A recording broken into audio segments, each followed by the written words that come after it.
want to talk about the events that are taking place in the Middle East and especially apply this to biblical prophecy. And in the last few weeks we've been talking about the fantastic prediction of Ezekiel 38, the prophet who lived 600 years before Jesus Christ. And God gave him revelation about a coalition of nations that would come against the Jewish state in the last days. And it specifically says in the latter days, the last days. And what we're looking at is, are we getting close to those events today? We talked about Iran, Russia, Turkey, Afghanistan, Pakistan, Sudan, Ethiopia, Somalia, Syria, and Egypt. People want to know, biblically, where did we get that, Jimmy? Well, when you go to the book of Ezekiel chapter 38, God used the Holy Spirit to breathe into this prophet a group of nations that would align themselves in the last days, forming a coalition to come against the Jewish state of Israel.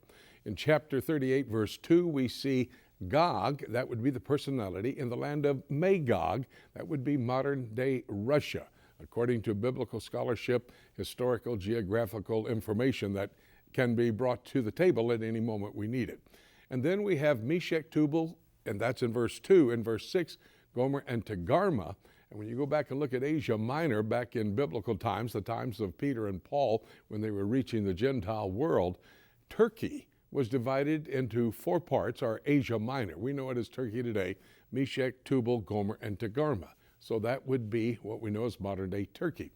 Come to verse 5, we read about Persia, and until 1935-36, this was the name of the country that we know today as Iran. They still speak the Persian language, but in addition to that, you'd have to add Afghanistan and Pakistan. It mentions Ethiopia, or Cush in some translations.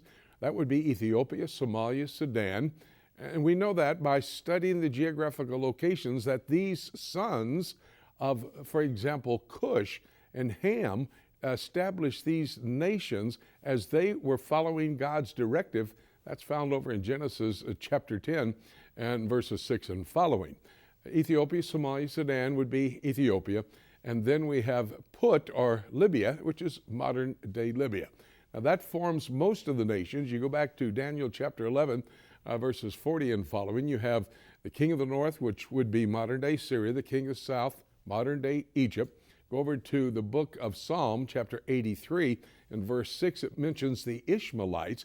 In verse 7, it mentions Tyre. The Ishmaelites would be Saudi Arabia today, and Tyre would be modern-day Lebanon.